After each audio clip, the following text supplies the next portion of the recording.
Hello. Ngasidi ngangsa chapter number 6 arithmetic progression part 1 part 2 naina khre ado ngasina part 3 khoigi solutions of the questions from 2012 to 2020 habedi arithmetic progression gi 2012 amasung 12 tagina 2020 phawada hangiba question sing si khoi naina si karmaina hangki haiba ko aduga ai solution sing khoigi question sing to gi solution sing habedi solve torake duna class holding aida nakhoida khoigi board na dog moigi workshop toraga syllabus ka khoi khara 30% ka e haina amakhak thokhibedo ina group whatsapp ta thakibani no uramani na khalle ado arithmetic progression gi oina di khoi delete tawde duna haiba khoi arithmetic progression gi di mamangi sahi haibadi khoi hauji 2020 gi question join hot pada yaur ani the exam gi oina na khoina nainaba matamda 2020 da kari hangi haiba saruk tu khoina kaino lokthoga hariba singsi no khoina exam gi da makta oina ko dum nainaba yare ado question mong si khangna na ba ai part 1 amsung part 2 da hanba chapter da the sum si khoigi first and term of an AP puthokgi formula an equal to a plus n minus 1 holding into d haiba formula palaga hotpa aduga anisuba partana the sum of the first and terms of an AP haidana sn equal to n by 2 holding twice a plus n minus 1 holding into d aduga topa mana sn si magi last term piba matamda akhoi finite numbers of term leiba matamda sn si kaiga manaba n by 2 holding a plus l haiba formula ani use tawraga hotpa question sing koi hotkhre aduna koi hauji board na karmaina hangba year question sing si ko karmaina hangi haibadu yangasi je haurage 2012 question ko question number 1 2 haina ina dum select tawraga 1 2 ina sum ire ko adu yangasi question parake question number 1 the sum of the past n terms of an AP with first term A and the common difference D is given by haina option tawraga hangbani akoina sum of past n term gi ko a na first term aduga D na common difference hoiba matamda the sum of the first n term si option mari pire mari sidagi na koi kanana sumi haibadu dum khangani number C ko sn haibadi the sum of first n term is equal to n by 2 holding twice a plus n minus 1 whole into D so the correct answer is C haina haigadaba ko moigi question da koin heading da kari thai koina mathematics ki ko nakoi gi question gi khwai gi horakpada question paper gi hobada for multiple type questions write only the letter corresponding to the correct answer haina thabani so noina c dang thagadabani noina should not write the answer sn equal to n by 2 haji thadrasu yare ko noigi letter c karambano sumi je c ni so c is the answer sumaina ko question naina bani ko then question number 2 ko a manufacturing company produced 600 cars in the third year and 700 cars in the 7th year. Assume that the production increases by a fixed number of every year. Find the production in first year and also the total production in 8 years. Haibasi akoigi textual question ni koi hana hot khre ko koi sidagi nangna kana puthorakani haiba matamda khoigi sidai da first term and common difference khangdribane ba ko aduna han bagi sidagi koina pirip si kaino the third term ne and the seventh term ne ani je piraga ko first term third term and seventh term ani se pire aduna noina thaba matamda ai haipesum remind tawrake hotpasu yaukrabani a na first term d na common difference and haibadu mana what problem oirabani na a b da production do kaino in the first year ni aduga d na kaino mana ngasai gi increase mana ngasai gi kaino haiba matam the fixed number of year da mana increase in production do aduna d ne na lore haina hairaga koina a3 amasung a7 hairiba equation ani semaga a ga d ga puthoraba matungda mana last da putho hairisi karino mana production in the 8 years haibadi apun ba sahi nipan da puthokpa hairaga di s8 to neba iti sum of khoigi sahi nipan gi apun ba hairaga di sum do neba ko aduna s8 to nangna kana khangaba mana kaino si first term and common difference to khangabani na a ga di ga khangaga di s8 puthokadoi ni ko si 4 mark piraga hangi ko 2012 Then question number 2013 question yang asi ko. Let's see 2013 question. 2013 dana kamay hangba yang asi ko. The number of two-digit number which are divisible by 7 is si akoina sidai multiple type do ina hangbanina my calculation ji noina rough calculation adum to bayare siga manaba question joy mamang da di hot khrabani ko si sequence ama I doini the number of two-digit number neba manu puthoka du che two-digit number masing du neba kanane yen bayaba 7 ne yen bayaba two-digit number sing se adu tardi ma sequence ama noina matai da ko sidi aina noi da hot pa udana ba pi bani so multiple type ki di nang rough calculation to bayai ko si wording jing je thadra so but ai tharaga dum hot pi re the sequence of the two-digit number divisible by two-digit number divisible by 7 hai bani na nang kana no two-digit number ro khai pik pa dai horani the smallest one is 14 ni dana ko 7 ne divisible loi ba adu ko khwai dagi biggest one du ga iro ba 98 ne ba so maina mana sequence ma pi re sidagi koina kaino haiba matam da number du ne ba isam samna sa puthok ko du di n du ne ba adugumba 7 ne yen ba ya ba two-digit number se kaya lege hairaga di n puthu u haiba ne ba number of ta masing puthu haiba ne ba du di sida a n je kana no sida a di kana no 14 ne ka d di common difference 7 ni aduga a n haiba di n e tam se kaino iroi loi do the last term do adu n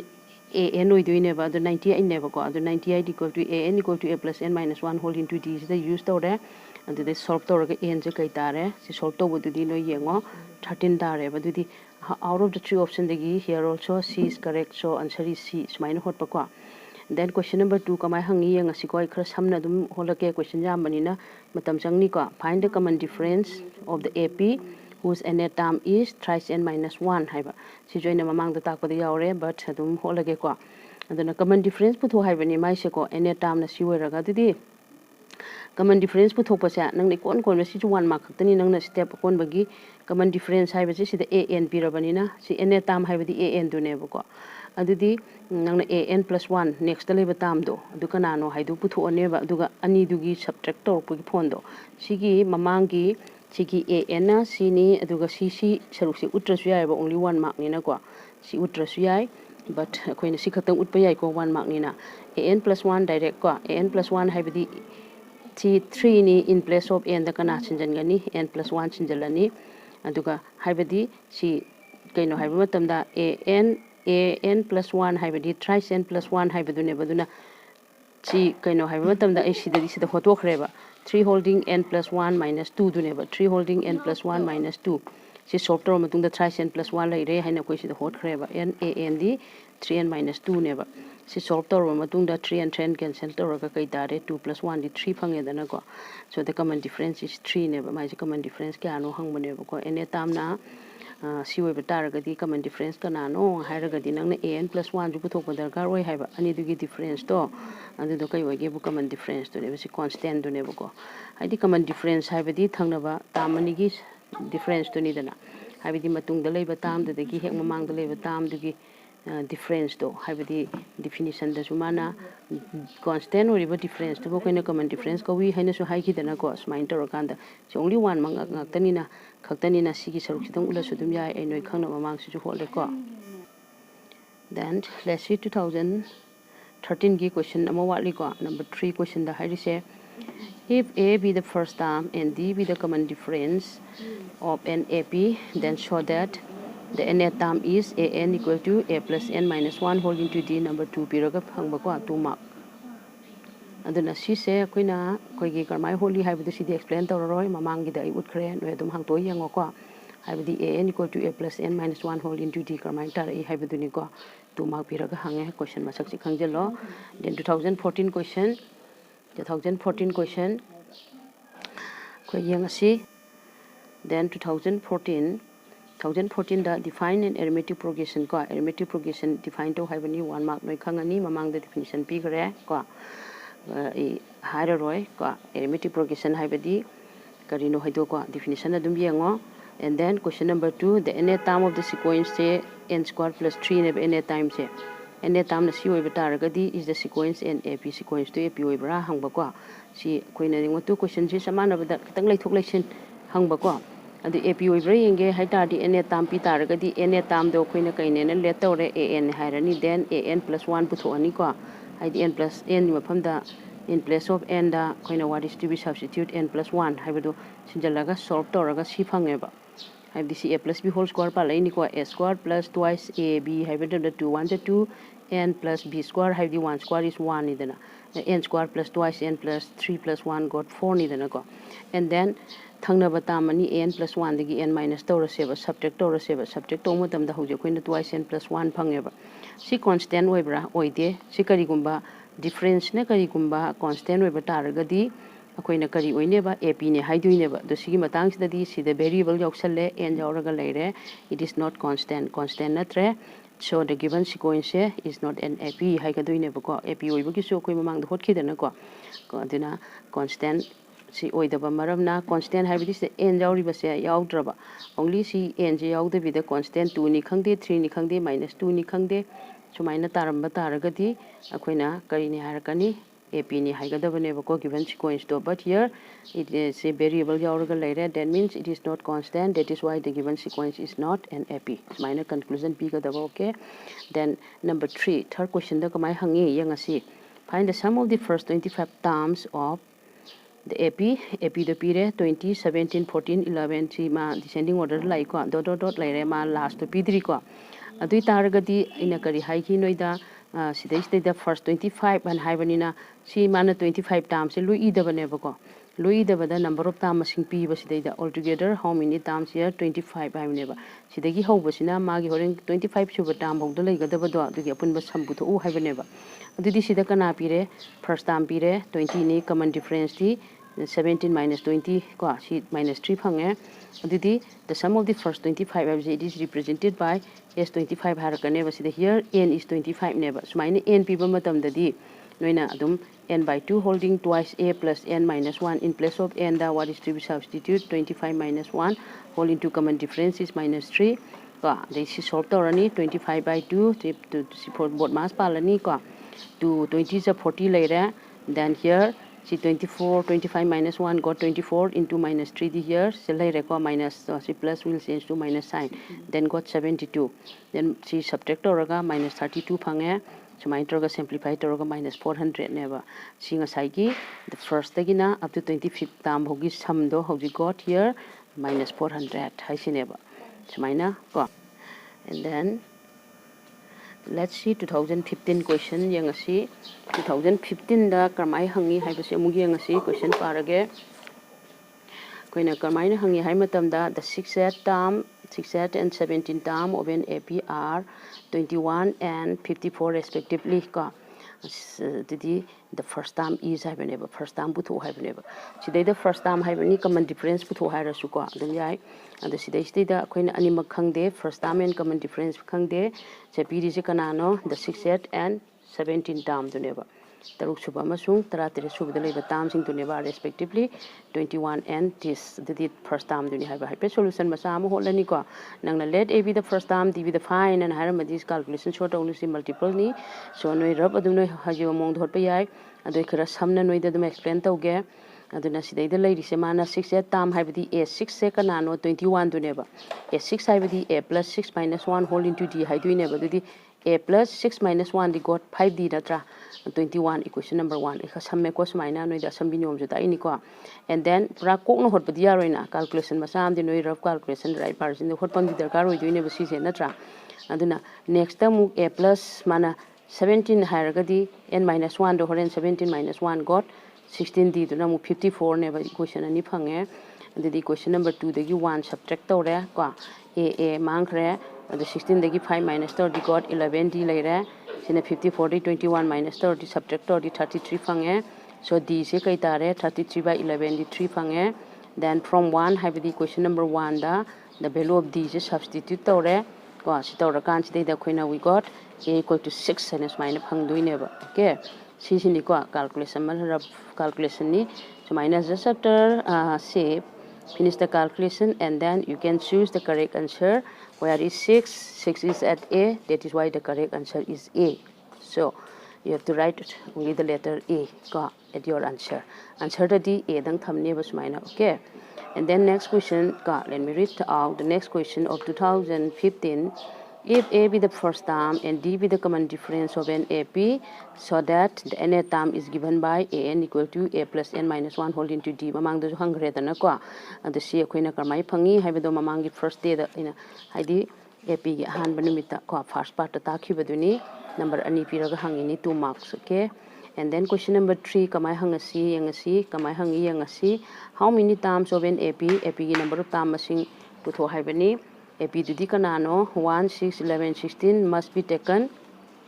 so that the sum is 140. Sum haraga sum pire and the sequence ma pire and then the number of terms in Kaputoka the gay Kaya Panga the Yango Habanebaduna according to the given people Matuna when A Kanano here A is 1 common difference the got 6 minus 1 5 Pange SN 148 ni and the Tardika from la use toni we shall use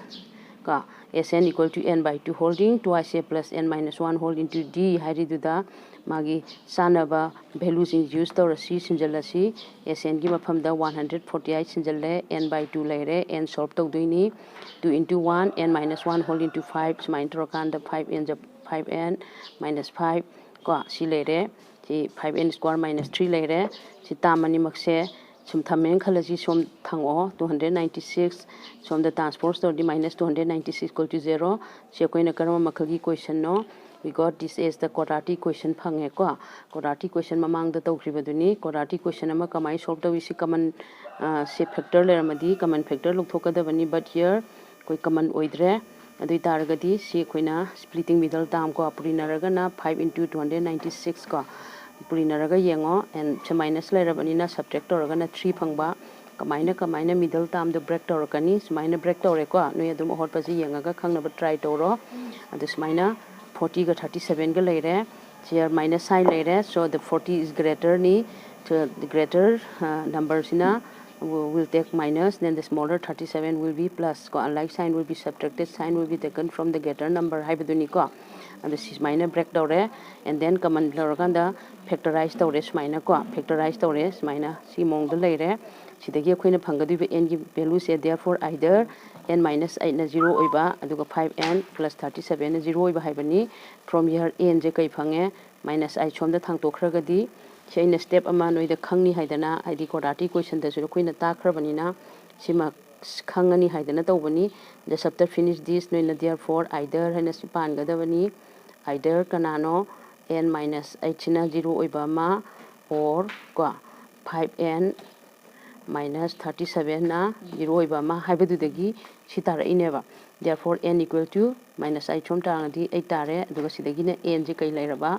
minus 37 equality wang with the transpose the 37 divided by coefficient of n here 5 ni so minus 37 by 5 and ani phangeba n gi value se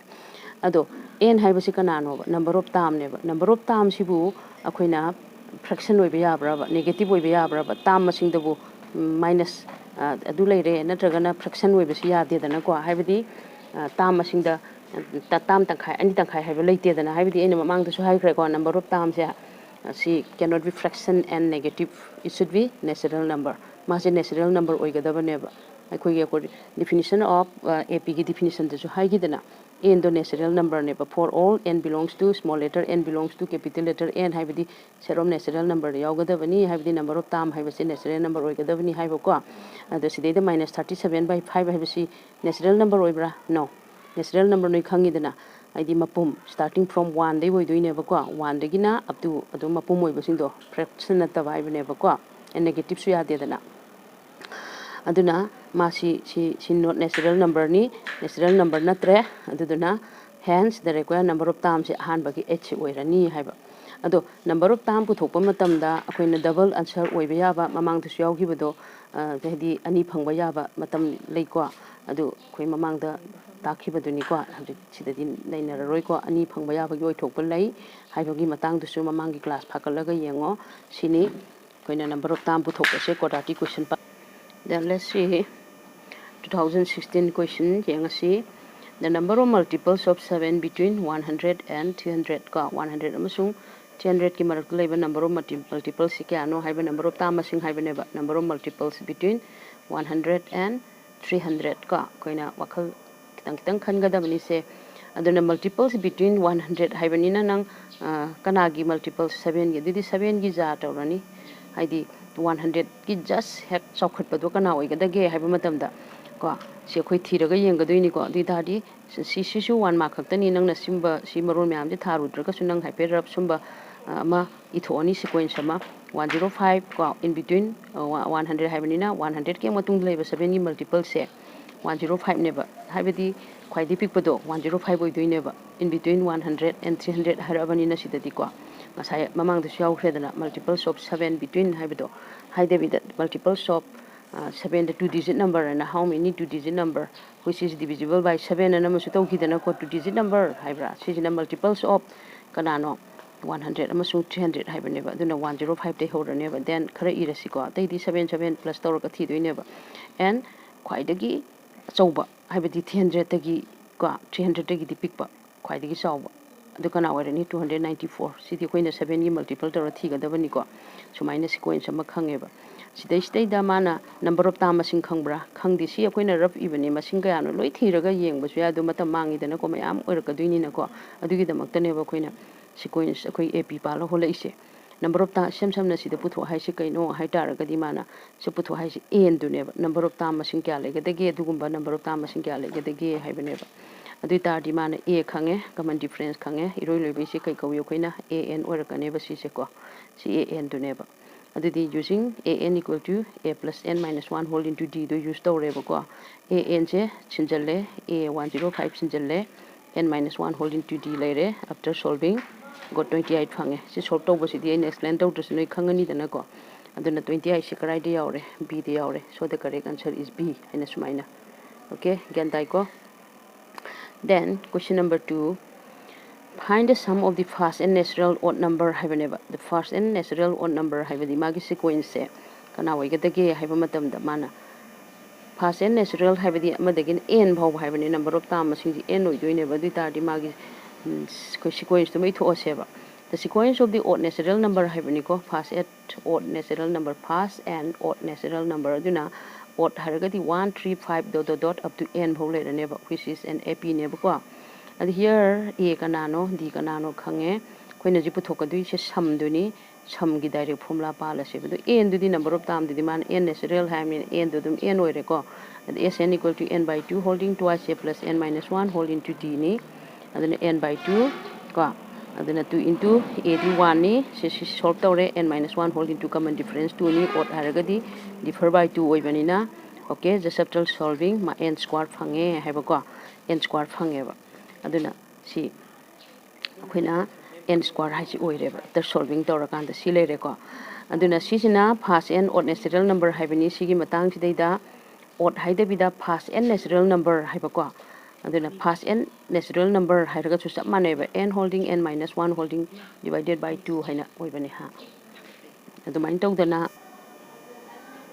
duna tara bhogi tension bai putho ko haiba amadaina 55 phongi tension bagi phone putho amadaina sam bhogi tension bai phone putho ga haiba matam do de use to ya bani ko sijina odd haiba first n natural number haraga di 1 2 3 dot up to n oraga di kamai ta ge haidu sunoi practice to text te awuni ko adi yangasi 2017 aina holi sidi question nai na bani year question nai na bani ni year question khakita age aduna so 2017 yangasi find the sum of the finite ap ko finite ap hai si khangi ko finite hedi number of time masing do finite oiba akakna ba leiba ko finite ap haidi 1 adi last time biba 147 aduga up to 178 si se si bogi sum bu tho haibane ba aduna sidai da piri je kanano first time leire common difference bu thokpa yarani ko sequence tuma leirabani na n khange aduna koina sum bu tho haiba matang sidai da koina sum bu tho haiba taragadi koina kai togi haiba matam da number of time masing khangdaba yadi haba ko number of time masing khangdaba yade sum bu thokpagi formula ani lai say let me remind you again ka there are two formulae say to find the sum of first and terms of an ap they are number 1 sn equal to n by 2 holding twice a plus n minus 1 holding to d and the another one is sn equal to ka in case of finite madu palaka duine ba horen n by 2 holding a plus l haidu oiduine ba adu itaragadi ꯑꯩꯈꯣꯏꯅ ꯁꯤꯗꯩꯗ ꯑꯍꯥꯟꯕꯗ ꯃꯥ number of ꯇꯥꯝ ꯃꯁꯤꯡꯁꯦ finite ꯑꯣꯏ ꯍꯥꯏ ꯋꯥꯅꯤ number of ꯇꯥꯝ ꯃꯁꯤꯡ ꯈꯪꯗꯕꯅꯤꯅ ꯑꯩꯈꯣꯏꯅ ꯀꯩꯗꯧꯒꯦꯕꯨ n ꯄꯨꯊꯣꯛꯅꯕꯒꯤꯗꯃꯛꯇ ꯄꯤꯔꯤꯕ ꯀꯟꯗꯤꯁꯟꯁꯤꯗꯒꯤ from the given conditionꯁꯤꯗꯒꯤ ꯑꯩꯈꯣꯏꯅ we shall use the formula for an equal to a plus n minus 1 whole into d ꯍꯥꯏꯁꯤ use ꯇꯧꯔꯅꯦꯕ ꯁꯤ an ꯍꯥꯏꯕꯗꯤ the last term 178 will be an ꯅꯦꯕꯀꯣ ꯑꯗꯨꯅ in place of n the 178 ꯁꯤꯟꯖꯜꯂꯦ a ꯁꯤꯟꯖꯜꯂꯦ and then ꯁꯤ ꯃꯥꯒꯤ convenient my valuesꯤꯡꯁꯦ use ꯇꯧꯔꯕ ꯃꯇꯨꯡꯗ we got n equal to 60 ꯐꯪꯉꯦꯕ so the total number of terms ꯁꯤ ꯀꯌꯥꯅꯣ 60 ꯅꯦꯕ ꯑꯗꯨꯏ ꯃꯥ ꯄꯨꯊꯣꯛ ꯍꯥꯏꯁꯦ ꯉꯁꯥꯏꯒꯤ ꯁꯤ number of ꯁꯤ 178 ꯑꯣꯏꯇꯥꯔꯒꯗꯤ ꯁꯤꯗ ꯂꯩꯗꯣꯏꯁꯦ ꯑꯄꯨꯟꯕ 60 terms ꯅꯦꯕ ꯑꯗꯨꯒꯤ sumꯁꯦ that will be represented by S60 ꯍꯥꯏꯔꯛꯀꯅꯦꯕ ꯑꯍꯥꯟꯕꯗꯒꯤ나 60 ꯁꯨꯕ term ꯐꯥꯎꯕꯒꯤ sumꯗꯨꯅꯦꯕ ꯁꯤ ꯑꯩꯈꯣꯏꯅ Sn equal to ꯀꯣ S60 ꯍꯥꯏꯕꯗꯤ number of term ꯗꯨꯅꯤ ꯍꯥꯏꯈ꯭ꯔꯦꯀꯣ ꯑꯗꯨꯅ n by 2 ꯍꯥꯏꯕꯗ 60 by 2 holding a plus in case of giving ꯀꯣ the last term ꯄꯤꯕ ꯍꯥꯏꯕꯗꯤ finite number of term ꯀꯣ finite sequence ꯑꯣꯏꯇꯥꯔꯒꯗꯤ ꯑꯩꯈꯣꯏꯅ ꯀꯩ ꯄꯥꯜꯂꯦ ꯍꯥꯏꯕ ꯁꯤꯅ sumꯃꯦꯕ ꯄꯥꯟꯕꯗꯤ ꯑꯃꯗꯨꯁꯨ ꯄꯥꯟꯕ ꯌꯥꯏꯑꯕ ꯑꯅꯤꯃꯛ both ꯄꯥꯟꯕ ꯌꯥꯏ but sina matam mangde ko aduna a plus l a di 1 ni last time di 178 ni so 30 60 by 2 got 30 and then sina 179 laire ani se multiply toroga phangi se 5370 got. Then question number 2 the 2017 gi ani shuba question da kamai hangage haise yengasi let's see. If any term of an AP say any term period, what is the common difference? Going aside, yaw record common difference. Yaw get any term see the hare common difference. Put up any say 1 mark period. I'm some whole have those today. Any two method among what period. Koina common difference have represented by the symbol D. Never do the common difference have an plus 1 minus n. Do never see the an period. See the note have here an equal to this and an plus 1 equal to this. Put but 1 mark then is my sum whole as we have. The an plus 1 is in place of say 5 holding 5 minus 3 holding in place of n the see some sinjaloba n plus 1 is substitute toroba n plus 1 substitute tore and then minus an 5 minus 3 n never ko aduna sigi anise koina c later 5 later then tries n later minus 3 later open bracket ko minus 5 later minus minus plus later 3 and cancel tore then got minus 3 so the common difference is minus 3 and it's minus phangdoine ko. Say then 2018 let's see establish the formula high Sn equal to n by 2 holding twice a plus n minus 1 whole into d and for the sum of first n terms of an APG Sn puthopa to establish to have ni 2 mangi seasonoi mamang da I explain to hre second day class the ko ani suba part yengo then you can understand okay and then let's see 2000 so 2019 yenga si ko that the 15th term of an AP exceed have the more have the 22nd term by 35 never go 15 terms in that say 22nd term the 35 hele to the common difference of the AP to the common difference is our option is go multiple type question ni the tadi according to the question a 15 have any 15 term have represented by a 15 minus a 22 si fine haragadi calculation short of doing but a matai the whole is a multiple ko sikanaga manaba 35 a 15 have the kaino a plus n minus 1 whole into d have n minus 1 have the 15 minus 1 the 14 d ko minus a 22 have the a minus c horen koina bracket ko tu ni samme ko fine no ju samma dum holo ba 1 mark kumba di 22 minus 1 di 21d later but a cancel tore ani je subtract tore minus 7d later moini gi difference to exit that means more haveni a 15 jina a 22 dagi 35 hele haveni so 35 later therefore d di kai later 35 by minus 7 got minus 5 ni so the answer is a neba ko minus 5 has answer oidini ko so a is the answer so my hot ko doiba 2019 ko okay and the next question of 2019 is the n term of an AP is this am hange ko this type of question she ko commonly asked the n term of an AP say 5 minus thrice n can the sequence say n AP oibra doctor khadi khena ba ko sidai da common difference putho haiba ma hangri do ko n term na si ora common difference putho haiba the sequence to AP oibra haiba ko smain tawdana ade an laire an plus 1 laire ko smaina n from the n plus 1 sinjalaga ko si solve toraga si laire then an plus 1 dagi an subtract tore sidagi han bagi 5 minus c subtract tore tries n se ko si tries n ka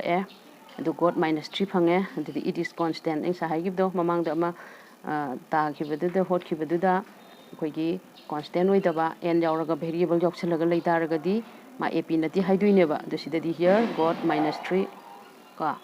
minus 3 haibadi it is a constant ni constant phange so the given sequence hai piriba sequence ya kai oire kaina kai oire can be an ap oire haiba ko oiba yabra haibane ba then oiba yai haibane ba ko aiduna maram di kai gino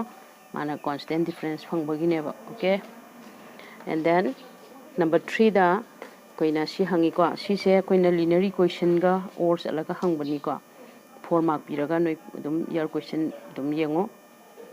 in an auditorium the seats are so arranged equation page hoti holaroi mamang da hot payawre that there are 10 seats in the first row and 13 seats in the third row ka and 16 seats in the third row have a second row hagadam ni ka and 16 seats in the third row and thereby increasing the number of seats by every next row. If there are 64 seats in the last row, then 64 seat lay. Adu how many rows of seats are there in the auditorium? Have a number of times how many row machine to put. Also find the total number of seats in the auditorium. The labor upon machine to put. Oh, have a never qua. She 4 mark piraga hangbani. I see explained our roy. I'm among the machine hot crack. Textual question ni. Okay. Aduna smile to the similar 2000. And let's see 2020 question. Is 58 a term of the APG term oibra have never 58 sequa? She marks the Yagadra Hangbanico. She types of question with him among the Saloino hot cravani and issue. I know Mohanaqa, some hotopire. We have a Sikano, Sabeni, Dizina Canano, Putwe. And the 58 a term oibra young have never one Makatanico, or in a color see if possible let 58 be the term be the term of the AP with 30 mass 58 share. And let's should the time to the Queen oil low ray have a god. Did the Queen Kaino according to the formula AN in place of A and the 58 change the law. Aduga NG Putoraka doing NG 18 later. At the Sigi Matang she solved which they explained to Dragon Kanga A plus N minus 1 to NG find out of doing never see data. 58 say and it should the labor time to have never 58 share a queen number of kind of the AP do the Yoba Tam we have Hargadi 58 shakas of the leg. Yang doing the N Putor, Kaduini NJ 18 Dareba, which is a natural number. Sigi Matang the show Quina, Tam with the Haragadi Mass natural number, not of having negative, not a fraction tablet. Taragadi, Nangasagi 58 to Tam Nati Harakaduineba. God, she Matang the 18 habits in natural number Nidanaka. That's after solving and got 18 never, which is a natural number never. Natural number or Ravanina so. 58 is the term of the given AP to get term or any high doing never. Look, I combine natural number, not tragedy, or roy, high doing never. Okay, among the Sutapa Yawunico. And then question number 2, the high question any hung about question 1, question 2, high with 2, the leg of the question that they hung a question to any 1 to sim to ponico. And then Quina, and super question the Kamina hung a Hamilton to find the sum of all the multiples of 7 between. Manavayau 50 and 150 50 and 150 Marta labor 7 multiples in Sambuto have never. And then a sequence of Mayrani, the sequence of the multiples of 7 between 50 and 150 is sequence Haraga de Makatani is general canico 56 ID a high record 7 multiples 56 50 the case of Copados mind of the na 7 increased the rate, but you have to write the last one. The biggest one is 147 to never. Dogana game among the labor 150, among the labor 147 never, which is an AP never. Adidi A canano, see later, common difference later. The last one is ANJ 147 later because issue in high give N Kangdragatia there, N Hana Putor a never. AN equal to A plus N minus 1 holding to decision raga N put to A 97 by 7 14 tare. So minor last time Bibamatum say. Hadi finite Chumino over last time Bibamatum says that the Quina Koyani super SN equal to N by 2A plus L had decision doing so S14 say she later and she had seen a sum ever Madusu decision of a Yabaco SN gate. Adubu seen a sum by Hele Habaco. Aduga Sumina last keep the Bamatum do to the last time Pidomatum the day Tangai for the Namadupan the Yadebaco had SN equal to N by 2 holding twice A plus N minus 1 holding to D Hadupan doing never. But here seen a sum by Hele Baco. And then N by 2 have the 14 by 2 holding past time the 56 never, but the last time is 147 and is 8 tore si leire 7 to 14 by 2 got 7 ni to multiply tore 1421 phange ko ado another met khoina hojiki se aina or haraga amuksu sisu dum yai haiba utpani ko sisu dum yai ba ko hadi n phangaga di 14 by 2 to amaduna samba hele du let's see twice a hamatam the 2 into a do sai 56 neba n minus 1 whole into d have neba n the 14 minus 1 whole into d ani su subtract toro sipurina ro multiply toro then ani je multiply toro add toro chamana phangi dana ko 1421 adum phangi dana sumain tong dana akoina sam buthok pase sumai leire sumain tong dana akoin year question sing se 2020 bhobada karmaina hangi haibasi noi khange ko ap se the ap gi question sing je lu da bani ko loi lai bani kara mark masa masa ko essay type ti ka yaude sai word problem da ko sometimes dum hangba yawi mari pi ba khotpa adumaina tobani aduna okay aduna sumaina question sing je naina ro noi matungda koi question mana deleted question haidana mana ama thokpado hapechum koi kona mu tholok ba yai okay hojiki oina ai matungi class tor agadi koi kaino se statics hairasu makhra dum kakthali ko statics tadi adumaina naina si so for today let me stop here okay